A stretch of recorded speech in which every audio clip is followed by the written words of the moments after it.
Hey guys, what's going on? My name is Tom Spark. Welcome back to another video. Today we're going to be talking about the advent of popular streaming services like Debrid, Real-Debrid, Premiumize, and all these other services. Basically what these services do is they turn magnet links into streamable files. You can use these services and pay like maybe $1 or $2 a month and pretty much get access to any content in the world. But what are the cons? Should you be doing this? And more. Stay tuned. So guys, let's go ahead and talk about it. Why are these services popular? All these Debrid services, why are they so popular? Well, number one is that they're extremely convenient. And this is for all the other things. They're convenient in terms of you don't have to wait. It's pretty much just like using Netflix. Number two, you can watch anything in the world. Number three, they're extremely cheap, cheaper than most streaming services. And number four, they're easy to use. Almost anyone could set them up in 5 to 10 minutes. So it sounds amazing, right? It just sounds perfect. There's really not that many cons. Well, I think you're wrong, and I'm going to explain why.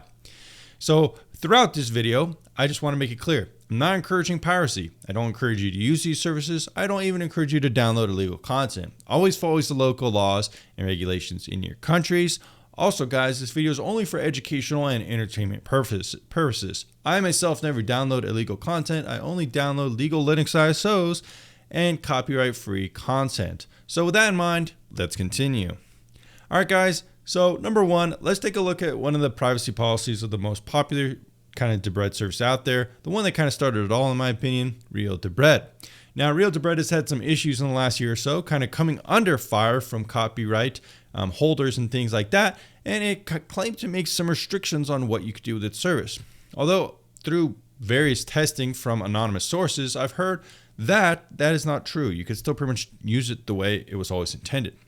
But that said, why might a privacy conscious individual not want to do this? Well, number one, Real-Debrid, according to their privacy policy, retains all account requests for a full year, compromising your privacy and anonymity. They not only store your IP, but they also store your geolocation. This is in their privacy policy. They store all this information about you, allowing for tracking and potential identification of individuals. Be sure they're storing your payment information as well. To use Real-Debrid, you also must use email and payment information, linking identities to account information. Some people might say, hey, Tom, you can pay with these services with cryptocurrency. Well, a lot of these services advertise cryptocurrency payment, but they don't actually support it. If you go onto Real-Debrid, as you can see, this is just a picture. It's called cryptonomy or crypto money. And it's just a picture. You can't even click on it. You literally can only use credit cards or prepaid tickets. So yeah, they have your payment information. So guys, with that in mind, that's pretty much Real-Debrid. That's their privacy policy. If you're someone who cares about privacy, anonymity, and stuff like that, when trying to do your torrenting of legal content, this is not gonna be the way to cut it. Sure, it's convenient, sure it's cheap and very easy to use, but there are downsides. Would you use a free VPN app that's selling your data, storing all your information, and potentially turning away to law enforcement? I don't think you would. Next up, guys, we could talk about another premium service or one of these services that's very popular. It's called Premiumize. Now, what does Premiumize do? Well, Premiumize also collects personal data like IP address and email. This raises significant privacy concerns. They have a billing record retention up to 7 years. That's a long time. They also have data processing from third party, increasing the risk of exposure and misuse. So it kind of seems to me like if you look at these services in a negative light, they kind of do seem like honeypots, a way to collect and aggregate user information about the pirating or torrenting industry, or just, how these services are commonly used. Next up, we could talk about AllDebrid.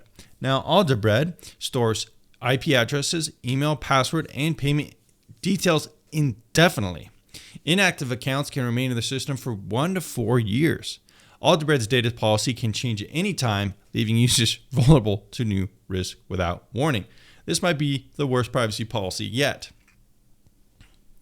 All right, guys, so what are the solutions? What else can you do besides use these services? Well, here's some of the solutions.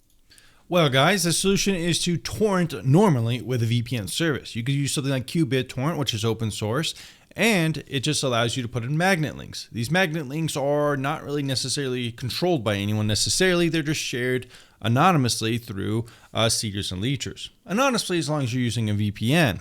The torrent protocol itself is not necessarily controlled or used by any of these centralized services. It's just a technology that is used among people. So it's decentralized in its nature, which means it's more privacy friendly. There's not anyone controlling the torrent protocol necessarily, just sharing and downloading files. So that is why it is more privacy friendly. Now, of course, it all comes down to the VPN you're using. Is your VPN using RAM servers, which means they can't store your information, that it just gets purged? Are they performing no-log audits to ensure they're not collecting user information?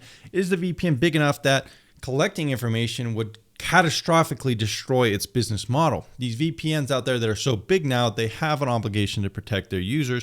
And if they're found out collecting and using information in this way or giving it away, it would be detrimental to their business and not really something that is likely to happen. Much more safe than using these companies that say they're collecting your data than use a company that promises they're not collecting your user data. That just makes sense to me. The bonuses are that there are also other ways that you can bonus from. Instead of using these streaming services that are illegal, you can use collection of data. You can store and save files forever, not just whenever these services are live. Of course, you should be only downloading legal content and Linux ISOs, but the collection aspect is a huge part of it. And I've also made other videos about how to automate your own media server and stuff like that with legal content. So guys, what is the comparison between like a VPN service and one of these services? Because at the end of the day, the torrent protocol is open source. It's just sharing and downloading files. The VPN is really what protects you and anonymizes your torrent activity while you're downloading legal content. So if we could compare, people say like, hey, you have to use a VPN anyways. What's the difference between using a AllDebrid service and a VPN? I've even seen some people saying you don't need a VPN with a AllDebrid service because it's kind of, you're not necessarily downloading the file directly. You're just kind of streaming it from their kind of way that they've transformed the magnet link. Well, look at the difference here. With something like a VPN, like a good VPN like NordVPN, for example. You might be saying, Tom, why are you talking about NordVPN? Why do you recommend NordVPN? Well, go check out VPNtierlist.com. It's #1 rated VPN in my tier list and also my community tier list. I made a website that aggregates user reviews into an algorithm that makes a tier list. Pretty cool, right? Go check out VPNtierlist.com. I'll also be putting a link for Nord in the description down below with 4 extra free months. If you click on that, you'll get that exclusive deal and around 78% off. It's an extremely good deal. It's around $5 a month or less, maybe $2 to $3 a month with that long-term deal. Come back after that term, get even a better deal. But that's why I recommend Nord. It's my top-rated VPN. I've reviewed it countless times here on the channel. So if we take a look at it compared to something like AllDebrid, well, it's independently audited. There's no logs, whereas these other services log your IP addresses. NordVPN does not store IP addresses or activity data, whereas those other services do. They retain logs 90 days to 1 year, and NordVPN guarantees they never collect or store any logs, and they use RAM servers, so they can't even do that. AllDebrid services store your email and payment identity.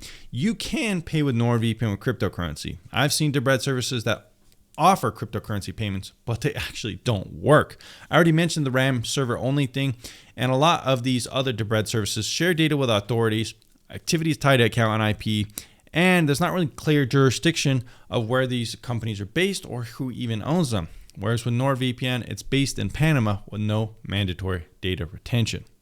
All right, guys, let me know what you thought of this style video. This is more of a kind of slide-by-slide breakdown. It kind of gives more structure to my video, I think. Let me know down in the comments down below if you like this one, and I'll see you again very soon.